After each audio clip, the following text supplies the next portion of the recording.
ఏం చూస్తావు? మూతి మీద మీసం మరిచి 3 ఏళ్ళు దాటినట్టు లేదు, మాటలు మాత్రం కోటలు దాటుతున్నాయి. కానీ ఒకటి మాత్రం నిజం, నువ్వు నాకు కష్టం తగ్గించావు. అందరూ వయసు వచ్చాక ఉద్యోగం వెతుక్కుంటూ వస్తారు, నువ్వేంటి చావు వెతుక్కుంటూ వచ్చావు? చావు ఇచ్చుకోవడానికి కాదు, ఉచ్చుకోవడానికి వచ్చా.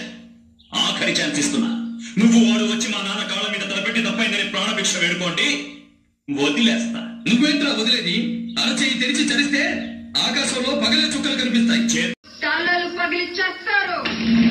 కత్తుల కనకత్తులకమ్మ, కాకి తేడా తెలియదుని నడమంత్రపు సిరి వచ్చింది. అద్దాల మేడలో కూర్చున్నావు. ప్రతిరోజు మీ మేడ మీద రాళ్లు పడుతూనే ఉంటాయి. పడకుండా ఆపాల్సింది పోలీస్, అది కాకి. మీరు బయటికి వెళ్లాలన్నా లోపలికి రావాలన్నా గేటు తీసేది వాచ్మెన్, అది కాకి.